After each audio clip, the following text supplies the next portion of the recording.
seluruh aktivitas pendidikan, baik melalui daring, ya kan, atau metode-metode lain yang itu memang memungkinkan untuk menyelenggarakan proses pembelajaran yang efektif. Namun demikian, dari pengamatan kita, kurang lebih 4 bulan ini ternyata banyak sekali pembelajaran melalui online atau daring, dan banyak sekali ragamnya. Nah, kita belum mengerti mana yang paling efektif, tetapi sekali lagi itu adalah bentuk komitmen kita, bagaimana caranya anak-anak didik kita itu tetap memperoleh satu proses pembelajaran yang terbaik. Nah, hari ini mengenai hal itu kita kupas, ya kan, dengan mendatangkan pemateri Pak Boy yang sudah hadir di tengah-tengah kita, yang kita harapkan dapat memberikan pencerahan atau paling tidak hal-hal baru yang terkait dengan pembelajaran secara daring. Tidak berpanjang kalam, tentunya saya harapkan seluruh peserta dapat mengikuti dari awal sampai akhir, sehingga apa yang disampaikan oleh pemateri pada siang hari ini dapat kita serap dengan baik secara keseluruhan. Terima kasih, selamat siang, Assalamualaikum warahmatullahi wabarakatuh. Waalaikumsalam.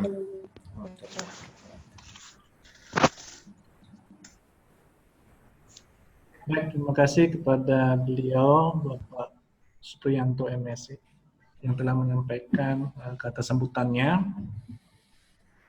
Sekarang kita masuk ke sesi penyampaian materi. Dalam hal ini saya mempersilahkan kepada beliau Bapak Muhammad Syahrijal Mkong selaku moderator untuk mengantar acara penyampaian materi kita hari ini yang akan disampaikan oleh keynote speaker kita Bapak Boy Fadli SE MAK.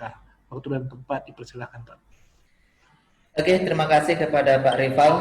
Selamat siang semuanya. Assalamualaikum warahmatullahi wabarakatuh.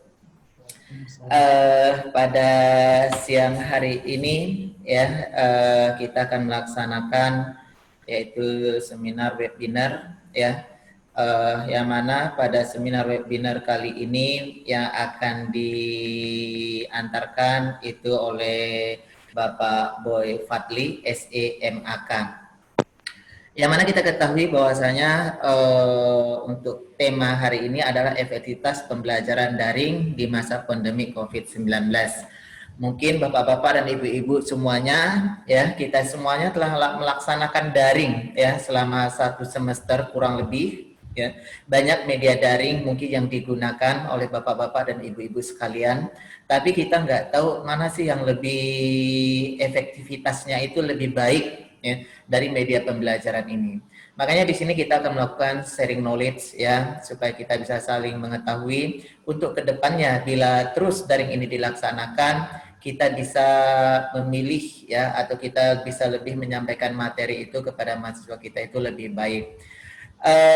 Pada acara webinar hari ini ya, yaitu akan dibawakan oleh Bapak Boy Fadli SEMAK. Bapak ini merupakan dosen tetap UMSU dan juga salah satu dosen yang ditugaskan di UT, Universitas Terbuka. Ya, dan beliau adalah termasuk dalam tim pengembangan pembelajaran daring di UMSU juga. Jadi tidak ada salahnya kalau pada hari ini kita saling bertukar knowledge ya, bertukar informasi, pengetahuan. Mudah-mudahan kedepannya kita semuanya ini dapat menyampaikan ya, dapat melakukan daring itu lebih efektivitas dan lebih baik lagi, sehingga mahasiswa juga dapat menyerap materi-materi yang akan kita sampaikan lebih baik lagi ya. Di sini saya tidak banyak ngalor ngidul lagi ya, bapak-bapak ibu-ibu sekalian. Mungkin Pak Boy Fadli juga udah nggak sabar ini untuk menyampaikan materinya ya. Jadi Pak Fadli ini masih banyak lagi nih apanya ini riwayat-riwayat ataupun keaktifannya di organisasi-organisasi yang lain ya. Jadi mungkin nanti kalau ya saya menyampaikan ada yang salah, nanti Pak Boy tersinggung ya, oh itu bukan itu Pak, sampai sekarang masih aktif. Lagi alangkah baiknya nanti Pak Boy sendiri yang menyampaikannya. Oke, untuk waktu, bersikap waktu kepada Bapak Boy kami persilahkan dengan hormat. Terima kasih. Silakan Pak Boy. Terima kasih Pak Syahrijal. Oke, sama-sama Pak Boy. Assalamualaikum warahmatullahi wabarakatuh. Selamat siang. Waalaikumsalam. Selamat Sejahtera bagi teman-teman semua. Yang terhormat Bapak Mesran, Rektor Universitas Budi Dharma. Yang terhormat Bapak Supriyanto, Direktur Politeknik Cendana. Yang terhormat dan saya banggakan teman-teman seprofesi semua ya, yang saya hormati. Hari ini, alhamdulillah saya diberi kesempatan untuk sharing informasi kepada teman-teman semua. Apa yang saya tahu dari pengalaman saya beberapa tahun ini dalam pembelajaran online. Saya sendiri dosen di UMSU, dosen tetapnya, tapi sejak 2016 saya diberi kesempatan untuk menjadi tutor online di Universitas Terbuka. Selain tutor juga saya diberi kesempatan oleh Universitas Terbuka untuk menjadi tim pengembang pembelajaran online, khususnya untuk prodi akuntansi. Dan alhamdulillah banyak sekali pengalaman yang saya peroleh di situ, yang bisa saya share ke kawan-kawan semua, tidak hanya di Universitas Muhammadiyah Sumatera Utara, juga saya akan share ke teman-teman yang lain di kampus-kampus lain, ya, terutama di Politeknik Cendana dan Universitas Budi Dharma. Saya rasa memang kolaborasi seperti ini sangat baik bagi kita untuk saling mengembangkan perguruan tinggi kita masing-masing. Saya akan share bahan yang saya punya sebentar.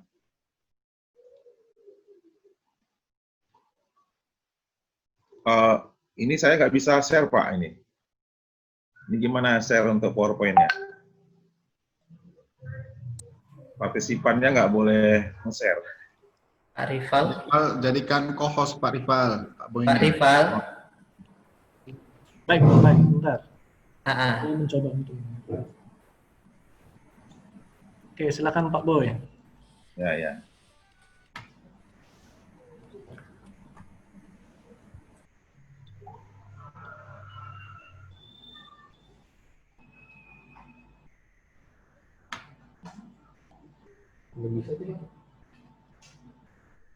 Nah.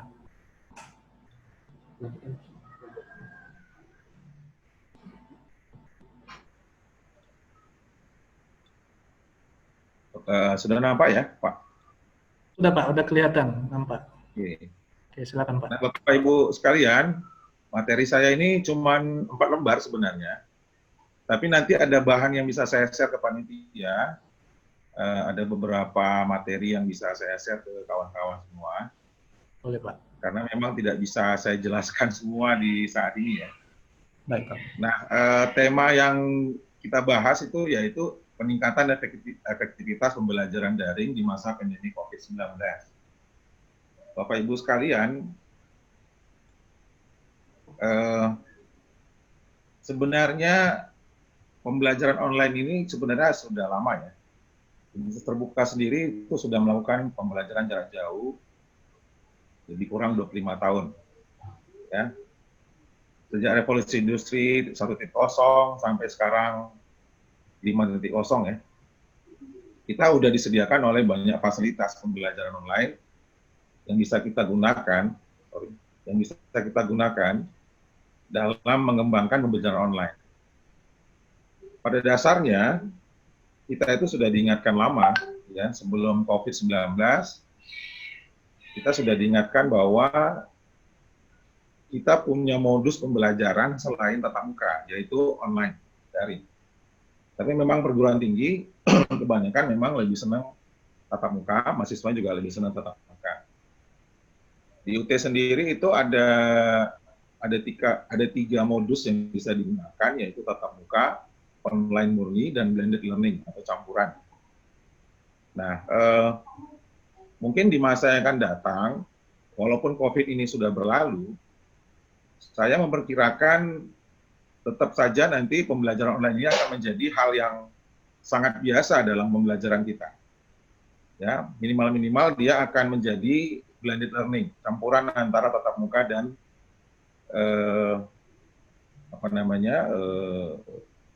online atau daring. Daring itu dalam jaringan maksudnya. Nah, tapi semenjak COVID-19, karena kita dilarang untuk melakukan pertemuan tatap muka oleh pemerintah, ya karena protokol kesehatan, akhirnya kita mendadak daring, ya. Nah, ini banyak dari kita perguruan tinggi yang nggak siap menghadapi itu. Ya, yang terjadi adalah ya kita tahunya daring itu hanya pembelajaran melalui online saja gitu ya. Padahal ketika kita tidak melaksanakan perencanaan pembelajaran daring yang baik, yang terjadi adalah kegagalan kita untuk mencapai pembelajaran, kekecewaan mahasiswa dan dosen dalam melaksanakan pembelajaran online-nya, mungkin susah dan segala macam gitu ya. Ya, terutama sekali ya tadi seperti saya bilang, mungkin luaran yang kita akan kita capai itu nggak dapet. Ini yang dikhawatirkan karena salahnya perencanaan kita. Dan ini saya rasa hal yang normal saja, ya, dalam masa seperti ini, karena kita sedang shock ya dengan keadaan ini ya, karena tiba-tiba gitu ya. Saya sendiri pribadi memang tidak shock ya, karena sudah sebelum daring sudah ngalami. Tapi perguruan tinggi sekelas UNSU pun, ya, yang sudah akreditasi A, itu juga mengalami keterkejutan, ya, karena memang kampus yang di luar UT itu memang akan terkejut dengan keadaan seperti ini. Banyak sekali yang harus dibenahi dalam pembelajaran online ini. Nah, oleh karena itulah saya sendiri secara pribadi, karena pengalaman saya di universitas terbuka, saya pikir ini saya harus sharekan ke kawan-kawan bagaimana cara pembelajaran daring yang efektif, ya, sehingga capaian yang ingin dicapai dalam rencana pembelajaran itu bisa kita peroleh. Bapak Ibu sekalian, sebenarnya yang saya bicarakan itu adalah semuanya ada di sini gitu. Tapi tentu saya nggak bisa terlalu detail ya. Ya, nanti akan saya kasih bahannya ke teman-teman sekalian, materi-materi yang berkaitan dengan pembelajaran online. Ya, jadi syarat efektivitas pembelajaran daring efektif itu ada tiga hal yang mesti dipikirkan. Yang pertama adalah course design. Yang kemudian yang kedua adalah interaction and collaboration. Yang ketiga, assessment. Sedangkan yang keempat adalah learner support.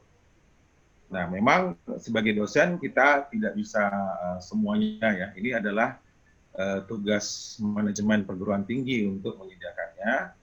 Tugas dosen itu lebih ke perencanaan pembelajarannya. Nah, dalam mencapai efektivitas pembelajaran daring yang efektif, hal yang pertama sekali harus kita lakukan adalah course design atau perencanaan pembelajaran bahasa kitanya. Apa itu yang mesti dilihat? Yang pertama adalah goals dan objektif. Di mana dalam rencana pembelajaran yang kita buat, kita selama ini mungkin sudah punya RPS atau sub DPP gitu ya. Tapi lebih ke tatap muka. Nah, ini kita mau tidak mau, suka atau nggak suka, harus berubah perencanaan pembelajarannya menjadi rencana pembelajaran untuk daring, ya. Nah, untuk goals dan objektif Bapak Ibu sekalian, ya, mungkin kita harus punya penelitian sebelumnya oleh pusat karir, sebenarnya luaran apa sih yang dibutuhkan perusahaan, luaran apa sih yang harus dibutuhkan minimal oleh keahlian mahasiswanya gitu ya. Ini harus ada harus ada komunikasi dengan bagian pusat karir di perguruan tinggi. Ya, karena dari penelitian yang mereka lakukan itu kita akan dapat apa sebenarnya luaran yang diharapkan dari mahasiswa. Ya, ini banyak penelitian Bapak Ibu sekalian, ya. Apalagi menghadapi masa yang akan datang, banyak hal yang perubahan yang terjadi Bapak Ibu. Ya, saya pernah baca dari penelitian dari luar negeri ya, bahwa ternyata attitude itu sangat menentukan. Ya, nanti ada bahan yang saya kasih ke Bapak Ibu, nanti boleh dibaca. Nanti di situ akan diceritakan detail. Sebenarnya untuk 5-10 tahun ke depan, kita mau cari mahasiswa yang mau bagaimana yang mau kita hasilkan. Nah, ini berkaitan sekali dengan goals dan objective ini berkaitan sekali dengan kurikulum yang mau kita susun, ya. Tentunya juga dikaitkan dengan visi dan misi perguruan tinggi. Gitu. Nah, kemudian yang tidak kalah penting adalah content presentation, ya, atau isi dari presentasi kita. Nah, ini Bapak Ibu sekalian dalam melaksanakan presentasi pembelajaran saat ini itu begitu banyak tools yang bisa kita gunakan dalam menarik atau membuat presentasi kita itu menarik bagi mahasiswa. Nah, ini kita harus sedikit berubah paradigma Bapak Ibu sekalian. Berdasarkan penelitian yang dilakukan oleh UT, ya, itu mahasiswa itu tentunya salah satu yang paling penting dari kebutuhan mahasiswa terhadap perguruan tinggi itu mereka melihat service excellence-nya gitu ya, pelayanannya. Nah, dosen pun itu harus merubah paradigmanya masing-masing. Sebagai contoh misalnya, kalau dulu kita itu sebagai pusat informasi, kita harus merubah paradigma itu Bapak Ibu. Ya. Kita bukan pusat informasi, tapi kita adalah media menuju pusat informasi. Ya, jadi kita sebagai jalan tengah, sebagai pengarah bagi mahasiswa untuk mencapai tujuan pembelajaran itu. Ya, jadi Bapak Ibu sekalian harus memposisikan dirinya bukan sebagai pemberi jawaban 100%, tetapi pemberi jalan menuju jawaban. Ya, ini mesti dipahami oleh masing-masing dosen. Sebagai contoh begini Bapak Ibu ya, kita bisa memberikan sebuah tema, hanya tema yang memancing mereka pada sebuah tema, pada sebuah subtema yang kita pelajari. Nah, hal ini nanti akan memacu mereka menuju jawaban itu. Nah, ini sesuai dengan yang dianjurkan oleh Diki bahwa student learning center ya. Jadi pusat belajarnya kan di mahasiswa. Ya, jadi aktor aktifnya bukan dosennya, tapi adalah mahasiswanya.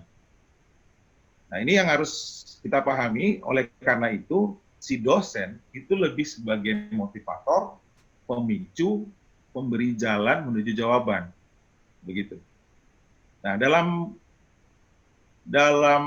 pembelajaran saat ini ya, kita lihat proporsi nilai di mana proses lebih tinggi nilainya, proporsi nilainya itu untuk proses pembelajaran lebih tinggi nilainya dibandingkan dengan ujiannya. Nah, ini kita harus dalam merencanakan proses pembelajarannya harus betul-betul bagus ya, untuk bisa mencapai luaran yang diinginkan dalam perencanaan pembelajaran. Ya. Kemudian learner engagement, mahasiswa itu harus diubah pola pikirnya menjadi orang yang mencari jawaban. Ya, ini sering menjadi keluhan bagi mahasiswa Bapak Ibu ya, karena kok bilang loh, kok banyak banget tugasnya. Gitu. Nah, kadang-kadang kesalahan kita adalah tugas kita itu terlalu monoton Bapak Ibu. Ya, nah, bagaimana caranya supaya mahasiswa itu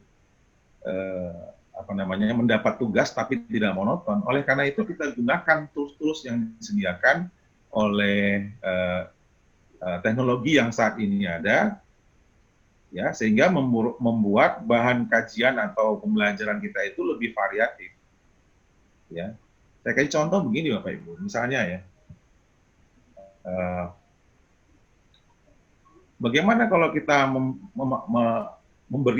memberi sebuah materi ya dengan cara mereka itu membuat sebuah video presentasi. Jadi jangan dosen yang presentasi, tapi mahasiswanya presentasi. Kemudian diajari atau dibuat jalan kepada mahasiswanya. Coba Anda pelajari tentang video animasi yang ada di YouTube.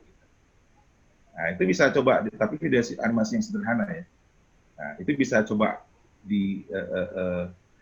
diolah oleh mahasiswanya untuk menjadi bahan presentasi mereka. Atau dibuat satu tema kecil kelompok gitu ya. Mereka merekam di posisi yang berbeda-beda, tapi tetap dengan tujuan tema tertentu. Nah, atau cara lain misalnya kita menggunakan kuis online. Kuis online yang kita punya itu mungkin terlalu monoton ya. Kita sekarang Bapak Ibu nanti di bahan saya yang terakhir itu ada beberapa contoh yang bisa dipelajari. Misalnya quizzes.com misalnya. Quizzes.com itu kan kontennya menarik banget Bapak Ibu ya. Itu bisa kita gunakan sebagai bahan evaluasi mahasiswa atas satu bab. Ya, kita nggak usah lari dari buku yang kita rekomendasikan, kita dari buku itu aja, kita buat satu pertanyaan dalam kita setting di quizzes.com. Nah, itu menarik sekali Bapak Ibu pembelajarannya. Nanti Bapak Ibu boleh buat catatan-catatan kecil ya, apa yang saya sampaikan. Nanti boleh cari di Google. Nah, itu bisa digunakan untuk menarik mahasiswa dalam melaksanakan pembelajaran. Nah, variasi-variasi ini yang mesti kita gunakan ya supaya mahasiswa tidak bosan dalam melaksanakan pembelajarannya. Nah, teknologi use ya, ini teknologi use. Bapak Ibu, sebelum kita merancang pembelajaran, kita harus tahu juga latar belakang mahasiswa kita. Misalnya, secara umum mereka itu punya modal yang cukup untuk internetnya, yang banyak modal internetnya. Nah, jadi kita boleh gunakan fasilitas seperti sekarang ini ya. Ini namanya video conference Pak, Bapak Ibu, bukan webinar sebenarnya. Kalau webinar itu dia satu arah aja. Saya bicara, yang lain nanyanya itu pakai nulis saja. Kalau seperti ini namanya video conference. Nah, kita bisa gunakan Zoom. Boleh kita gunakan Zoom ya kepada mahasiswa. Tapi jangan sering-sering ya. Karena kuotanya bisa mengapakan mahasiswa termasuk dosennya gitu ya. Oleh karena itu dalam 15 kali pertemuan atau 14 kali pertemuan kita buat Zoom-nya itu misalnya hanya di awal dan di akhir atau di awal, di tengah dan di akhir. Nah, kita buat tetap karena dalam pembelajaran online tatap muka secara daring ini juga sangat baik, ya. Nah, oleh karena itu dalam awal sekali pembelajaran online, Bapak Ibu dosen semua itu diharapkan dia tahu visi misi perguruan tinggi, kemudian tahu tujuan pembelajarannya, dan si dosen itu memotivasi habis-habisan si mahasiswanya untuk mau belajar materi yang disampaikan atau mencari hal dalam tema yang dipelajari, apa sih gunanya kita belajar ini? Ya, kita asosiasikan dengan keadaan nyata di pekerjaan atau bisnis. Nah, itu akan memancing mereka rasa ingin tahunya lebih tinggi, ya, dalam mempelajari materi. Nah, jadi Bapak Ibu sekalian, dalam course design ini adalah nyawa kita dalam merencanakan pembelajarannya. Untuk pembelajaran online, Bapak Ibu sekalian, mungkin ini saya kasih ilustrasi ya. Misalnya kita ada 15 pertemuan, gitu ya. Kita tidak harus membuat 15 pertemuan secara online-nya, tapi kita buat misalnya untuk satu pertemuan 2 tema atau 3 tema. Ya, kemudian dikasih durasi waktu oleh si dosen kepada mahasiswanya, ya, untuk mengerjakan atau menjawab pertanyaan atau mengerjakan sebuah proyek, misalnya 2 minggu, 1 minggu, gitu, atau 3 minggu mungkin, ya. Nah, dari durasi waktu itu dibuatlah dalam 1 semester kita buat pembelajaran online-nya hanya 8 kali, boleh. 7 kali boleh. Ya. Tapi dalam 7 kali pertemuan pembelajaran online itu kita desain dia untuk 2-3 tema. Ya, jadi mahasiswa tidak harus selalu terus mencari tidak harus selalu mencari dosennya ya gitu ya. Nah, oleh karena itu sekali lagi saya katakan bahwa pembelajaran online, rencana pembelajaran online itu sangat adalah pekerjaan yang paling vital dalam mencapai efektivitas pembelajaran daring kita. Kemudian interaksi dan kolaborasi, ya, Bapak Ibu sekalian, communication strategis kita kepada mahasiswa itu adalah sebagai mitra pembelajar, ya. Bapak Ibu sekalian, kalau zaman dulu dosen tahu segalanya. Kalau zaman dulu dosen itu jawabannya itu setingkat di bawah Tuhan. Nah, sekarang kita nggak bisa gitu, Bapak Ibu, ya. Karena apa? Karena informasi di luar itu begitu kaya. Kadang-kadang mahasiswa itu justru menjadi informasi kita untuk belajar dari mereka. Nah, oleh karena itu kita harus menjadikan diri kita kepada mahasiswa sebagai mitra belajar. Gitu, Bapak Ibu, ya. Kemudian dalam pengembangan pembelajaran, komunitas pengembangan pembelajaran komunitas, maksud saya adalah si mahasiswa itu dibuat kreativitas dalam kelompok untuk membahas sebuah tema, ya. Kemudian kita punya interaction logistik atau punya tema-tema interaksi yang kita gunakan dalam pembelajaran kepada mahasiswa. Seperti tadi, Bapak Ibu. Misalnya kita merencanakan untuk di pertemuan ini saya membuat quizzes.com. Untuk di pertemuan berikutnya saya buat si mahasiswa buat presentasi yang direkam, diupload di YouTube, gitu ya. Kemudian linknya dikasih sebagai jawaban, sebagai tugas. Gitu. Untuk pertemuan berikutnya kita menulis sebuah tema, gitu ya. Untuk pertemuan berikutnya kita menyimpulkan sebuah tema. Untuk pertemuan berikutnya kita membahas sebuah kasus tentang suatu tema dan seterusnya. Ini yang Bapak Ibu harus kaya dalam interaksinya, ya. Kemudian Bapak Ibu juga harus belajar banyak tools dari internet yang bisa kita manfaatkan untuk pembelajaran online. Contoh, kita harus bisa bagaimana merekam video presentasi kita sebagai dosen, ya. Tapi presentasi bahan pengantar pembelajaran, ya. Dengan menggunakan apa? Kita harus paham, ada Camtasia, ada OBS Studio, ada Format Factory, dan seterusnya. Kita harus pahami itu, Bapak Ibu. Ini apa yang saya katakan, ini direkam ya, ada videonya. Mudah-mudahan apa yang saya katakan ini bisa jadi catatan-catatan untuk dipelajari. Nah, kemudian kita bisa membuat tadi kuis online dan seterusnya. Itu Bapak Ibu. Nah, di tahap yang berikutnya adalah assessment. Ya, dalam assessment tentunya ekspektasi atau harapan kita pada mahasiswa sudah ditentukan di dalam rencana pembelajaran online. Nah, ini assessment ini tugasnya pertama kita, yang kedua SPMI. Ya, SPMI. Jadi SPMI dalam pembelajaran daring itu tetap melakukan hal yang sama. Apa itu yang dimonitoring? Pembelajaran online-nya. Jadi Bapak Ibu, pembelajaran online-nya disetujui oleh manajemen perguruan tinggi, kemudian dipelajari oleh penjaminan mutu perguruan tinggi, itu digunakan sebagai dasar oleh SPMI dalam memonitoring pembelajaran online atau daring di perguruan tinggi. Dilaksanakan nggak pembelajaran daringnya? Dan seterusnya. Ya, tercapai nggak luarannya? Dan seterusnya. Ini yang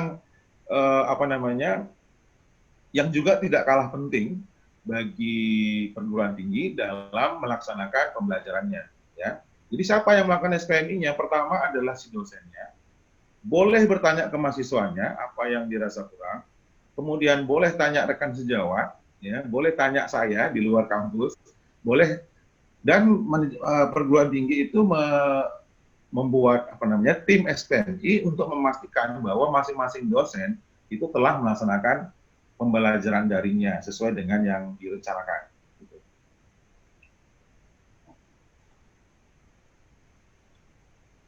Sorry.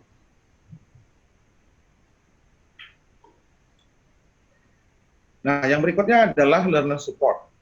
Nah, orientasi kita adalah kampus harus punya learning management system. Apa itu learning management system? Sistem dalam pembelajaran, sistem manajemen pembelajaran. Tentunya di sini fokusnya adalah daring ya Bapak Ibu ya. Nah, dalam pembelajaran daring kita harus menyediakan pertama infrastrukturnya. Oke, kampus tidak punya cukup dana menyediakan infrastruktur daring.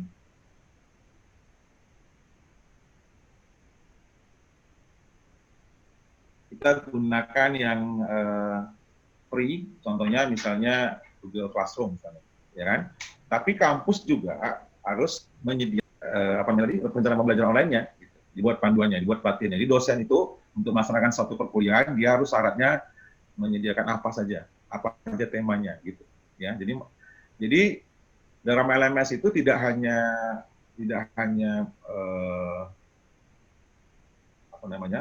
software-nya doang ya, tapi juga perencanaan pembelajaran, sosialisasi, controlling dan seterusnya.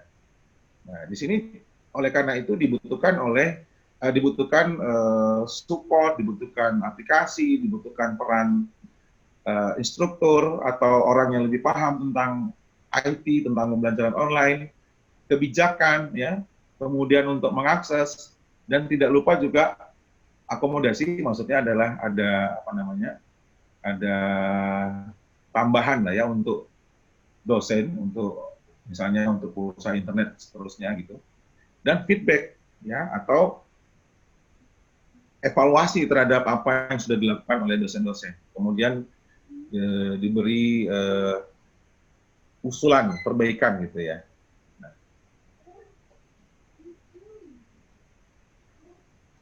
Bapak Ibu, saya akan kasih contoh sebentar.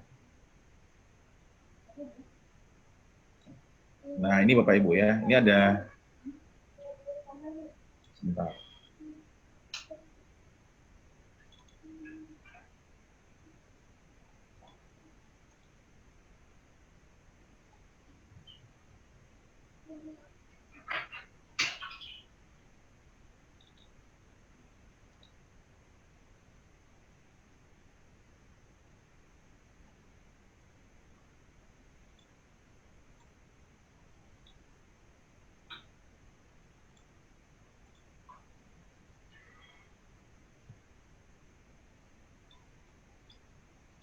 Nampak di materi Bapak Ibu? Nampak Pak, nampak. Nampak ya, oke. Nah, ini adalah salah satu contoh bagaimana kita membuat perencanaan pembelajaran daring itu. Nah, ini saya ambil contoh di Mister Buka. Ini saya yang buat sendiri Bapak Ibu, dipandu oleh Mister Buka. Jadi kita harus punya siapa nama ID mata kuliahnya, kemudian siapa validatornya, kemudian siapa yang mengetahui, yang menyetujui gitu ya. Kemudian apa capaian pembelajaran dan diskusi mata kuliahnya. Kemudian kita punya peta kompetensi mata kuliah, ya. Kemudian kita punya rancangan aktivitas tutorial. Ini Bapak Ibu seperti ini. Nah, ini ada tutorial ke-1, apa capaian khususnya, pembahasannya apa aja, support pembahasannya apa yang dilakukan, aktivitas belajarnya, gitu ya. Kemudian temanya dan seterusnya. Nah, nanti dalam rancangan aktivitas pembelajaran ini, ya kalau di UT namanya tutorial ya Bapak Ibu. Dalam rancangan aktivitas pembelajaran ini, kita harus membuat skenario dalam satu pertemuan. Ya, ini saya kasih contohnya.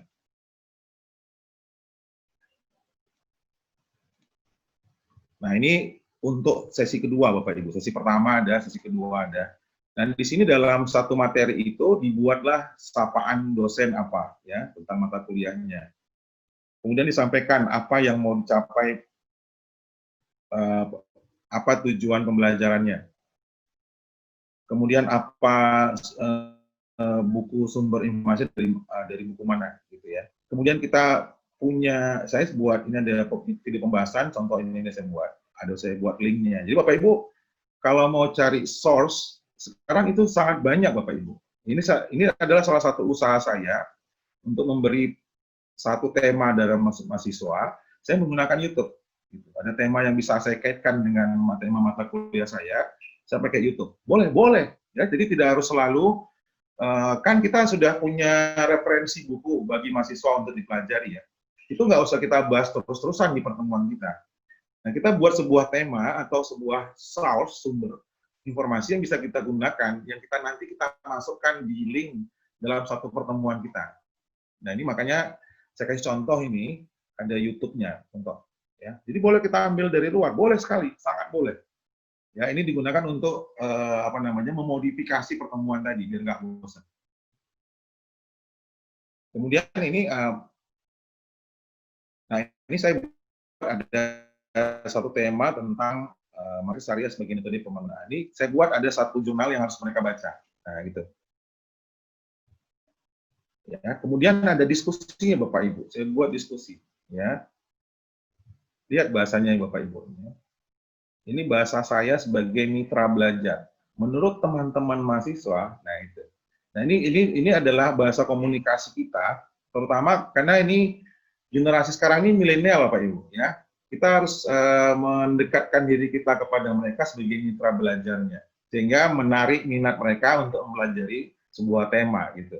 Nah, apa hubungan pendekatan teori positif dengan pendekatan? Nah, ini saya kasih contoh. Ya, nah ini nanti di dalam sebuah diskusi, temannya bisa melihat jawaban teman yang lain. Kan diskusi, ya. Jadi si A menjawab A, si B menjawab B. Bisa saja si C menjawab jawaban mirip dengan A. Tapi nggak boleh copas, kita ingatkan. Ya, nggak boleh copas. Loh Pak, berarti bisa mencontoh jawaban temannya. Nggak masalah. Karena sebenarnya kita tuh sudah memaksa mereka membaca materi gitu. Jadi walaupun dia mencontek temannya, nggak masalah, ya, karena dia itu paling tidak dia jadi baca gitu, ya, dia memahami. Kita buat feedback, kalau dia jawab kita buat feedback, gitu. Nggak mesti semua mahasiswa di feedback, ada kita kasih contoh. Jadi untuk kita kasih pancingan atau kita membuat shock terapi ke mahasiswa, kira-kira mereka paham nggak dengan jawabannya sendiri, gitu. Nah, ini kita buat dalam feedback-nya. Kemudian bisa tes formatif. Ini ada tes formatifnya dalam satu pertemuan. Ya. Nah, ini tes formatif dari mana? Dari buku. Ya, Bapak Ibu, kita nggak usah terlalu lari dari buku.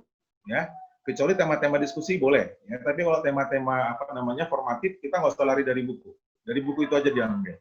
Jadi mau nggak mau, suka atau nggak suka, si mahasiswanya itu menjawab. Nanti jawabannya formatifnya dari pembelajaran dari aplikasi pembelajaran online itu mereka menjawabnya tetap sendiri-sendiri. Oke, mereka di luar sana berdiskusi tentang jawaban ini, nggak masalah, ya, nggak masalah, ya, karena tujuan kita adalah memastikan mahasiswa kita mempelajari tema ini, ya, mau dia nyontek atau nggak nyontek nggak masalah. Nanti dalam satu semester akan ketahuan ini mana yang aktif, mana yang nggak aktif, akan ketahuan. Nah, saya pribadi lebih menekankan pada proses daripada ujian akhir dan ujian tengah semesternya. Ya, saya pribadi ini ya. Ujian tengah semester ada, tetap saya buat. Ujian akhirnya ada, ya. Kita nggak usah buat ujian yang terlalu ngejelimet, nggak usah, ya. Saya takutnya yang saya khawatirkan, kita buat soalnya jelimet, periksanya nggak mau. Itu dosen banyak kayak gitu. Ya. Tapi kita buat hal yang sederhana dalam sebuah tema, tapi dibaca jawaban mahasiswanya. Gitu. Kemudian dikomentari. Gitu. Ya. Daripada kita buat soal yang jelimet, tapi kita nggak periksa mahasiswa kita, kasihan, Bapak Ibu. Ya. Nah, jadi kita lebih mementingkan pada proses. Nah, dalam aplikasi pembelajaran daring, ya, kalau untuk classroom aja saya rasa sudah mewakili. Ya, apalagi kita menggunakan aplikasi-aplikasi yang memang dia sangat baik ya. Contoh misalnya Moodle ya. Di UT itu dia pakai aplikasi daringnya itu menggunakan Moodle. Itu memang bagus sekali itu ya aplikasinya. Di UNSU juga udah Moodle, tapi mungkin ini agak mahal. Pakai Classroom boleh, nggak apa-apa, nggak masalah. Karena Classroom juga sudah menyediakan itu untuk untuk diskusi ya ada, untuk tes formatif ada juga gitu ya. Kan ada di situ tema-temanya kalau Bapak Ibu pelajari ya untuk classroom. Nah, cuman pastikan Bapak Ibu seragam. Kalau dalam satu kampus atau dalam satu prodi itu menggunakan classroom, sebenarnya classroom. Jangan ada yang pakai WA doang gitu ya. Ada yang tulis pakai email aja, jangan gitu. Jadi kalau semuanya pakai classroom, classroom semua. Gitu. Kalau dia, Pak, bagaimana cara ngakali? Misalnya dosen kita itu gaptek, ya, kita pakai grup discussion group untuk dosennya, atau satu mata kuliah dibuat tim teaching. Nah, gitu. Jadi bisa kolaborasi di antara dosennya gitu untuk membuat rencana belajar online-nya. Nah, ini Bapak Ibu nanti yang harus disiapkan oleh masing-masing dosen. Ya, terus terang saja, saya boleh katakan, justru dalam pembelajaran online ini dosen makin pening, ya, karena dia di depan banyak yang mesti disiapkannya, ya. Oleh karena itulah saya tidak menyarankan dalam 15 pertemuan, maka kita buat 15 pertemuan, saya nggak sarankan. Ya kita buat kalau dia 15 pertemuan, kita buat 8 aja cukup, 7, tapi temanya digabung dalam satu pertemuan, gitu. Nah, si mahasiswanya dikasih durasi waktu, ya, untuk mempelajarinya, untuk mengerjakan tema-tema dan seterusnya. Ya, tentunya kita harus pelajari juga mahasiswa kita. Kalau misalnya ada mahasiswa kita yang dia tinggalnya di kepulauan mana gitu, online-nya agak susah, ya, kita mungkin ada kelonggaran dan seterusnya.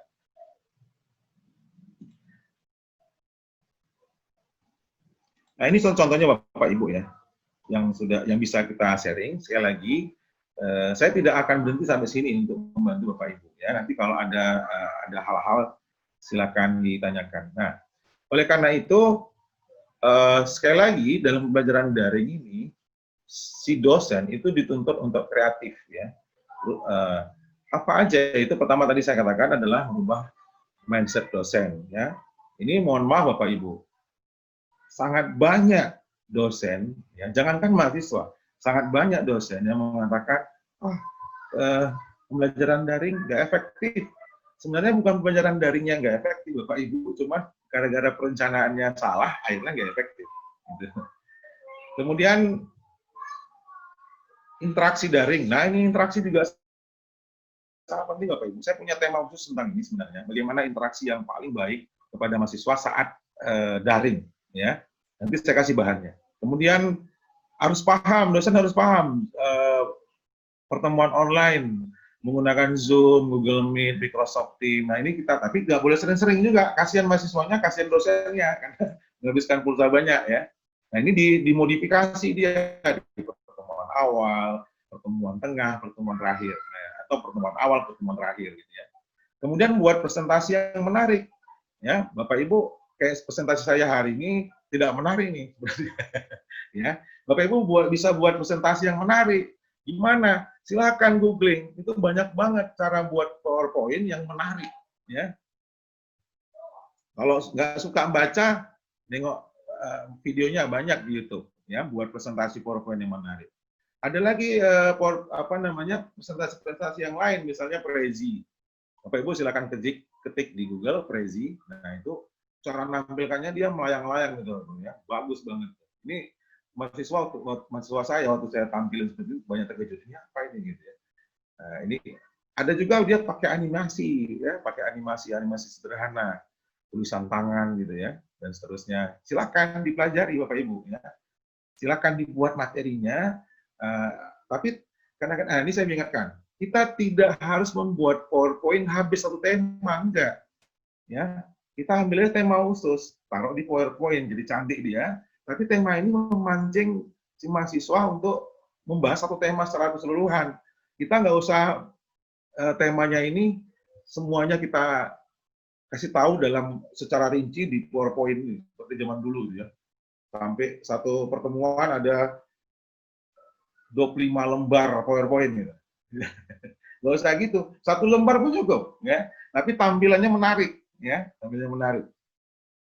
Makanya punya saya cuma 4 lembar nih, Pak. Nanti baca sendiri ya. Kemudian berikutnya Coba kayak mana pelajari video, membuat video si dosennya ini ya. Tetapi bisa di-sharekan ke mahasiswanya. YouTube streaming, OBS Studio, Format Factory, dan lain-lain. Camtasia, dan seterusnya. Pelajari ini Bapak Ibu, kayak mana buat videonya. Kayak mana ngedit video.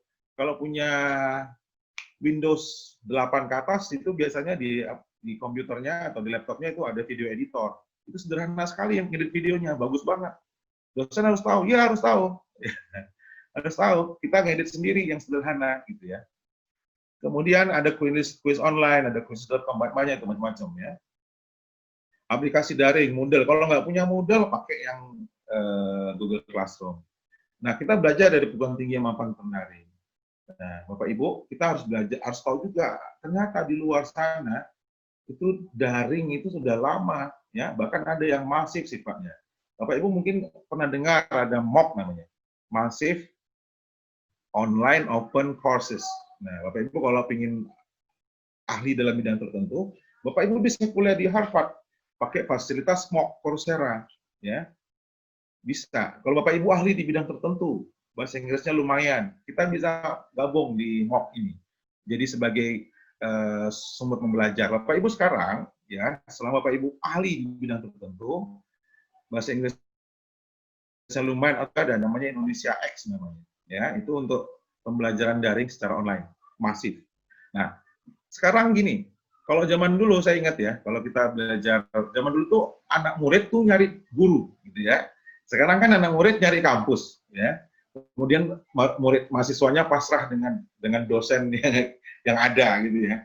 Nah, sekarang udah balik lagi seperti dulu, Bapak Ibu. Sekarang ada mahasiswa sekarang yang bagus-bagus, itu dia ikut free course atau berbayar, yang dicari itu dosennya. Jadi si dosen itu sudah punya materi online yang bisa dipelajari, dikasih nilai, dikasih sertifikat, ada seperti itu. Tapi dia milih dosen, ya, karena lebih senang mereka itu cari dosen yang ahli daripada nyari perguruan tinggi yang bagus banget, tapi ternyata dosennya nggak bagus. Ini terjadi sekarang ini, Bapak Ibu, ya. Nah, mungkin Bapak Ibu pernah, kalau di YouTube itu ada University of People, ya. Ini kalau tahu orang ini gawat nih. Ini nggak bayar nih Bapak Ibu. Mau kuliah sekarang bisa nggak? Bisa nggak bayar tuh. Atau nyaris nggak bayar. Saya bilang nggak bayar 100% nggak ya. Tapi nyaris nggak bayar. Maksudnya bayarnya murah banget ya. Di University of People ini. Ini kayak UT juga, tapi dia global banget nih ya. Internasional. Bahkan mereka ini menargetkan 500 juta student. Ini gawat ini bagi perguruan tinggi swasta ini. Kalau kita nggak modif betul kampus kita, nanti di luar sana itu dunia bergerak terus. Ingat Bapak Ibu, kita sudah pernah diingatkan revolusi industri 4.0 dan kita abai, akhirnya dipaksa mendadak daring karena COVID.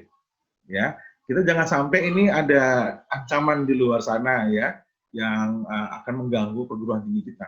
Oleh karena itu, perguruan tinggi harus bisa menyiapkan konten yang bagus, dosen yang bagus, course yang bagus, yang bisa menarik banyak mahasiswa untuk masuk ke perguruan tingginya.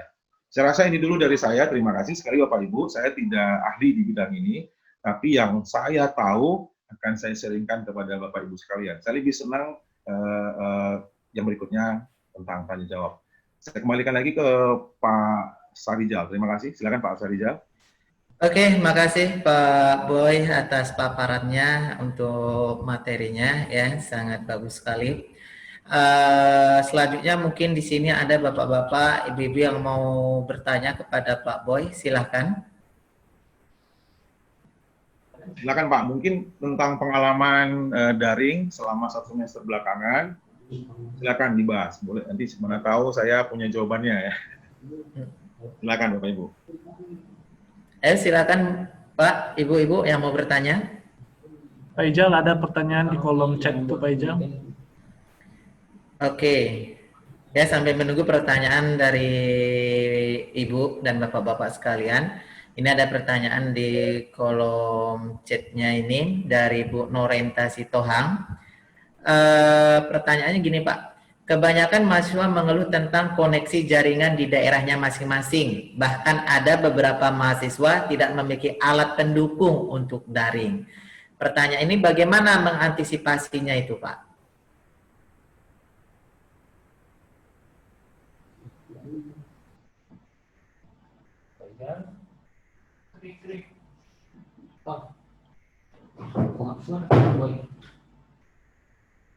Pak Boy, bisa dengar suara Pak? Bentar.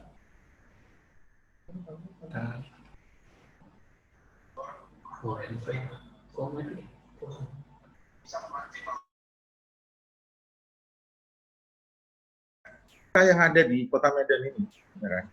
Dengan jaringan UT yang sangat besar seluruh Indonesia, bahkan dunia, ada TKW-TKW yang masuk. Ya, kita sebenarnya nggak punya alasan untuk mengatakan bahwa mahasiswa itu nggak bisa mengikuti pembelajaran online. Sekarang tergantung dari niat dan motivasi si mahasiswanya. Sebenarnya itu kuncinya, Bapak Ibu. Sebagai contoh, ya, dia di daerah yang tidak punya jaringan. Oke. Saya mau tanya, ini mahasiswanya kerja di tengah laut atau gimana nih? Orang yang kerja tengah laut sekalipun pasti ada waktu untuk dia ke daratan, ya kan? Cari jaringan. Kalau dia niat, pasti ada jalan. Kalau ada niat, ya. Karena saya punya pengalaman, Pak Ibu. Contohnya, ada mahasiswa saya itu di Dolok Sanggul, kebetulan di sini, ya, di Humbangan Sedutan, ya. Dia tinggal di daerah Pakat, itu internetnya hancur-hancuran banget, ya. Untuk bisa mencapai daerah online, dia perlu 2 jam perjalanan. 2 jam perjalanan untuk di daerah yang ada jaringan internetnya.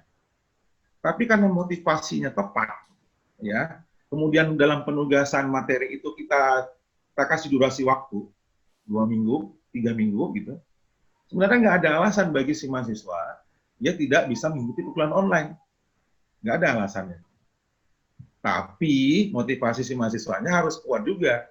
Seperti kasus saya tadi di Humbahas, itu si mahasiswanya, walaupun dia di daerah yang nggak punya internet, tapi saya kasih tugas, saya kasih durasi waktunya 2 minggu.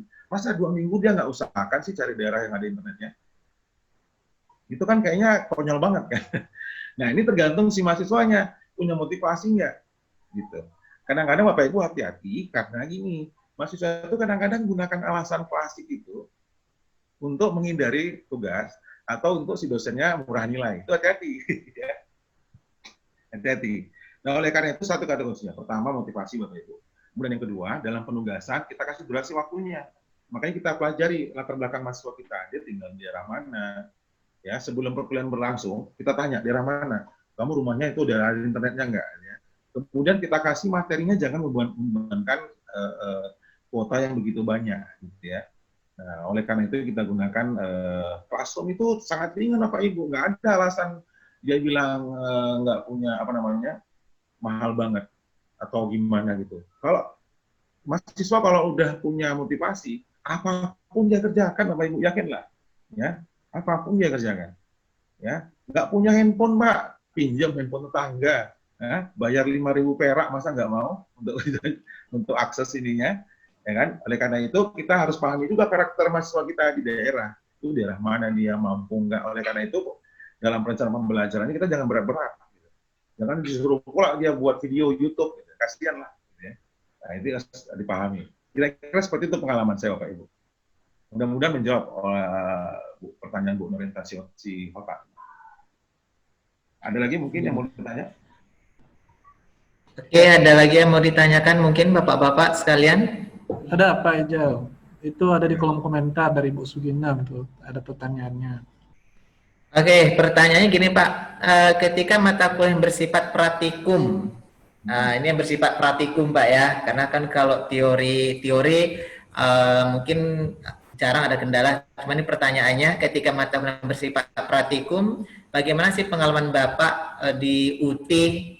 Nah, itu Bu Sugina minta pencerahannya Pak untuk mata kuliah praktikum. Terima kasih. Ya, terima kasih Bu. Nah, ini semua tema tentu semua prodi mungkin pasti ada ini ya, mata kuliah lab atau mata kuliah praktek ya.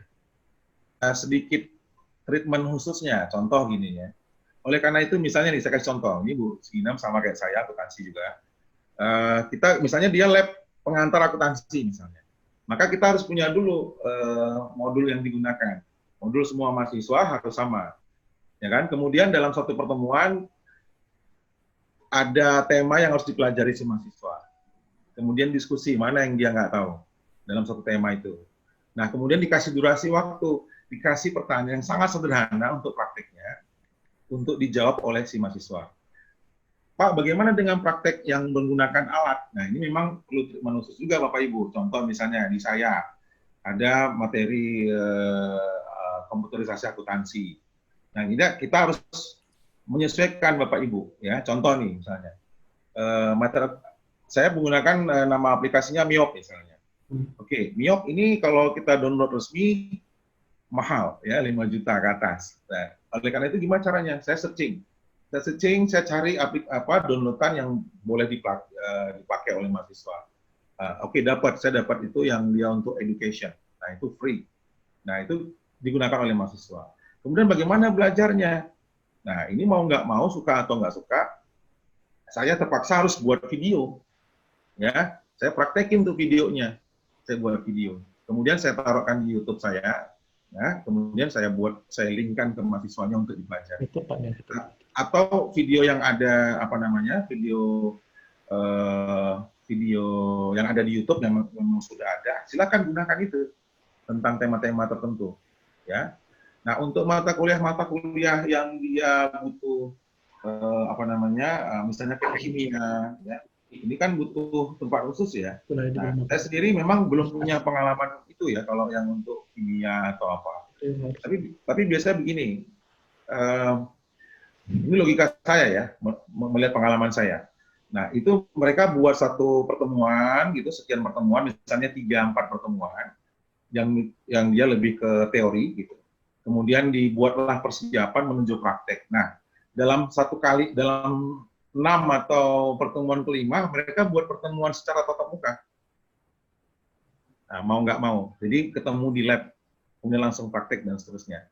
Nah, memang mungkin saja ada mata kuliah yang mau nggak mau, kita harus kayak kedokteran misalnya.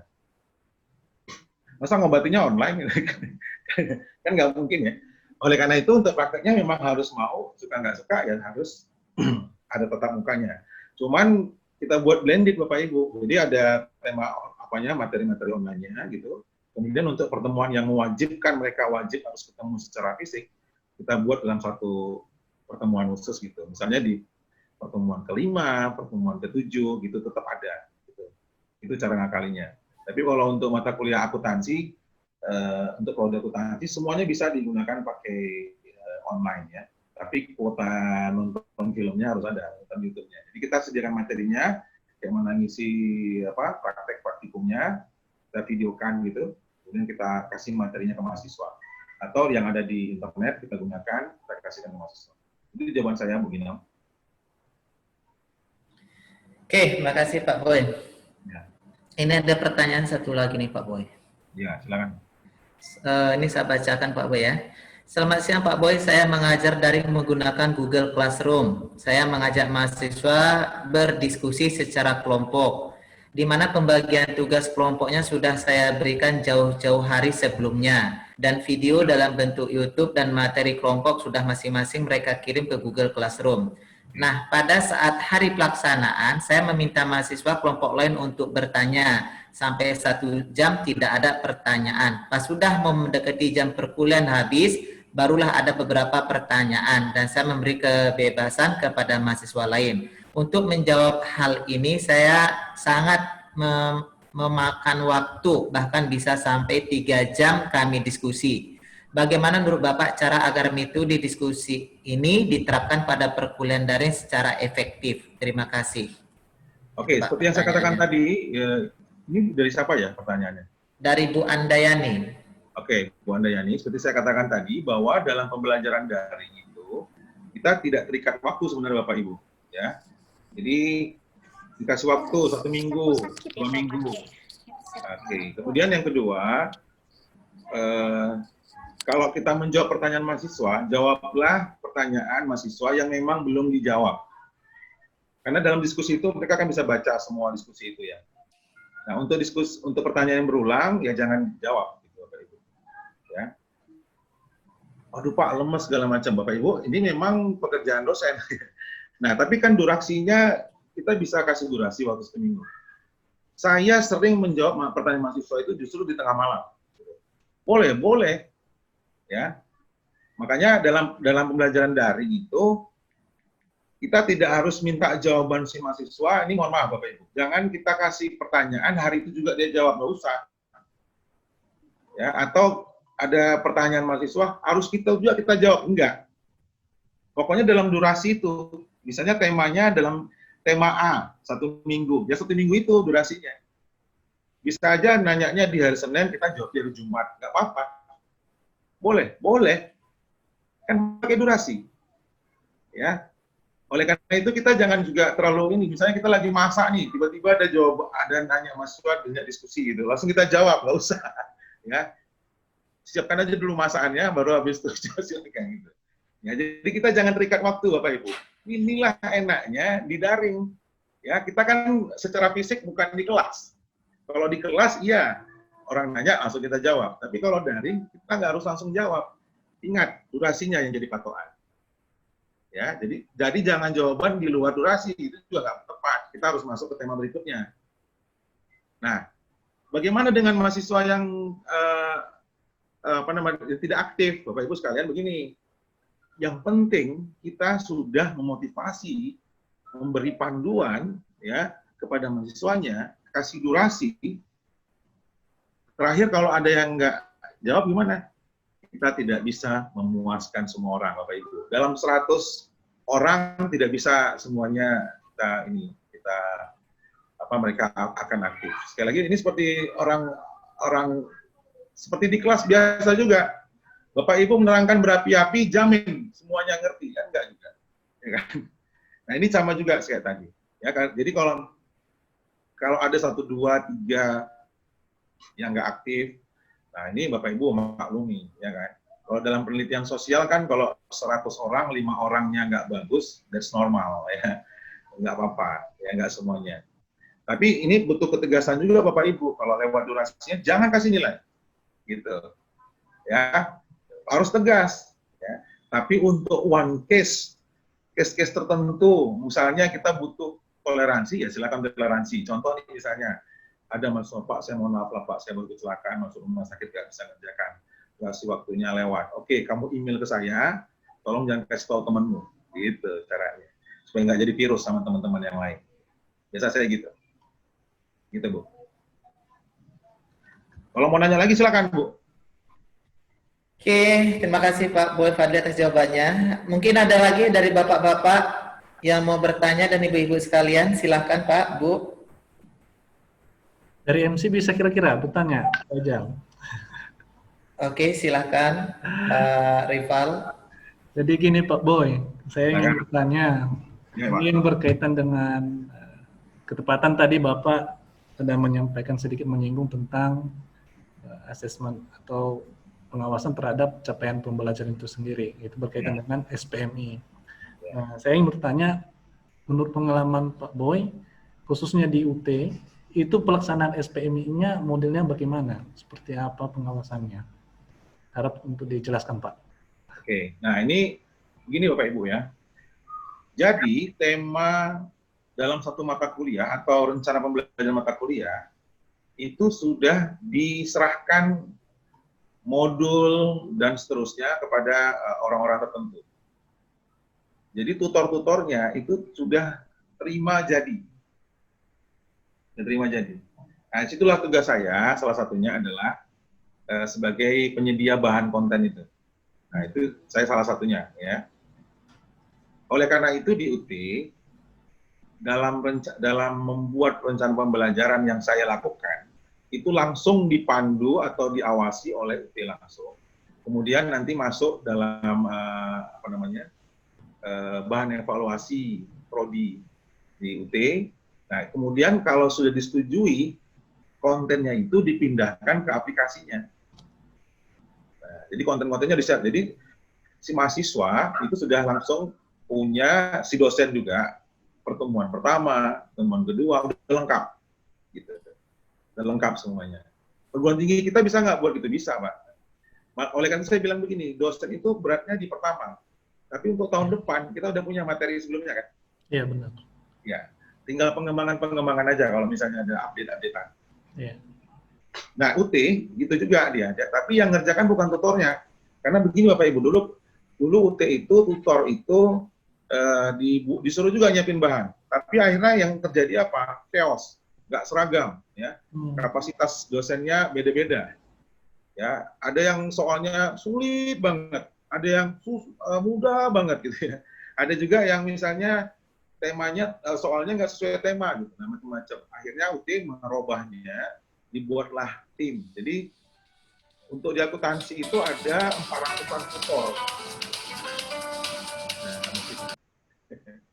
Ada 400-an tutor untuk akuntansi aja.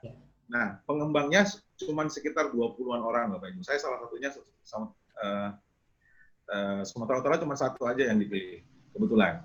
Nah, oleh karena itu di UT itu mereka sudah punya materinya udah jadi, gitu, Bapak Ibu. Nah, ini yang membuat kualitasnya sudah dijaga, gitu. Nah, kalau di kampus kita gimana? Kalau untuk di awal, mau nggak mau, semua dosen dilibatkan untuk membuat rencana pembelajaran itu. Nah, tapi saya tahu dalam perjalanannya juga pasti ada ketidaksempurnaan. Yang penting dikerjakan dulu, ya. Kemudian dalam pelaksanaannya pelan-pelan diperbaiki, gitu. Tapi dalam pelaksanaan implementasi pembelajaran online-nya, walaupun kita sudah mengisi materinya dalam 8 pertemuan, itu bisa disettingkan di Google Classroom juga bisa. Misalnya nih, kita udah settingkan sampai 8 pertemuan, ya. Nah, tapi Bapak Ibu settingkan yang khusus untuk tema 2 tanggal sekian. Jadi mahasiswa nggak bisa langsung buka. Ya, benar. Nah, itu juga bisa kita gunakan seperti itu. Tujuannya apa? Supaya tertib dalam periodisasi tema, kemudian si dosennya pun sadar nggak sadar, mungkin dia lupa, secara sistem sudah langsung berubah sendiri ya. Tidak harus si dosennya semanual merubahnya. Gitu. Kira-kira gitu, Pak. Oke, baik. Terima kasih, Pak Boy. Ada yang mau bertanya, silakan. Ya. Oke, kalau memang nggak ada lagi yang mau ditanyakan, untuk sesi selanjutnya akan saya kembalikan kepada Pak MC, yaitu Pak Rival Pondro. Boleh sebelumnya, ya Pak, ya silakan Pak. Nah, sebelumnya saya terima kasih sudah diberi kesempatan ya oleh Politeknik Cendana dan Universitas Tridharma, ya, terutama Ibu Inam ya, udah kasih kesempatan ke saya. Tentunya apa yang saya sampaikan ini tidak menjawab semua Bapak Ibu ya. Nanti sekali lagi ada bahan-bahan yang saya kasih ke Ibu Sginam, nanti silakan Bapak Ibu minta sama Bu Sginam materi yang lain. Sekali lagi saya mohon maaf kalau ada kekurangan. Apa yang saya tahu akan saya share semua semaksimal yang saya tahu. Mungkin ada kesalahan saya juga mohon maaf. Terima kasih. Assalamualaikum warahmatullahi wabarakatuh. Selamat sore semuanya. Waalaikumsalam warahmatullahi wabarakatuh. Selamat sore Pak Boy. Selanjutnya saya akan kembalikan ke Pak MC. Terima kasih. Baik, terima kasih kepada Bapak Moderator, Pak Muhammad Syariful M.Com, dan juga narasumber kita pada hari ini yang sudah menyampaikan materi cukup baik tentunya dan sangat bermanfaat bagi kita semua. Semoga apa yang disampaikan tadi dapat kita implementasikan dalam pembelajaran daring untuk semester-semester selanjutnya. Kurang lebih kami mohon maaf dari penyelenggara dalam hal ini Politeknik Tridharma jika ada kekurangan baik dari segi kalimat atau kata atau menyinggung perasaan Bapak Ibu sekalian, kami mohon maaf. Saya rasa itu saja yang bisa saya sampaikan. Saya akhiri dengan kata selamat sore. Oke, untuk moderator dengan pembicara boleh Pak sesi foto bentar. Oh ya. Boleh. Oke. Mungkin untuk Bapak-bapak Ibu-ibu bisa dihidupkan videonya, kameranya supaya kita sesi foto bareng. Ya. Pak Mesran juga videonya diaktifkan Pak. Memang video itu dah. Nah itu. Ya. Oke. Oke, 1, 2, 3. Oke, belum senyum Pak Rifan. Oke, bentar. Sekali lagi. Bentar, Pak ya. 1, 2, 3. Oke, terima kasih Bapak Ibu. Oke, makasih. Terima kasih banyak. Terima kasih Bapak Ibu semuanya. Terima kasih. Sama Pak Boy, makasih waktunya Syukron Pak Pak Boy. Boy. Ya, syukron Pak Boy. Makasih banyak. Assalamualaikum. Salam.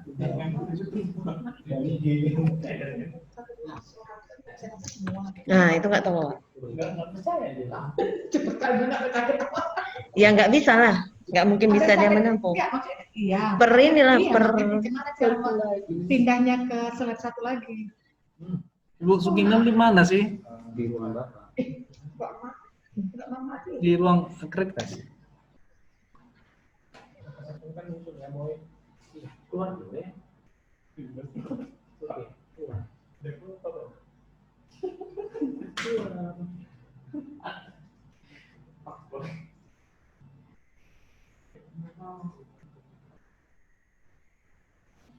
Pak Evori di mana Pak Evori?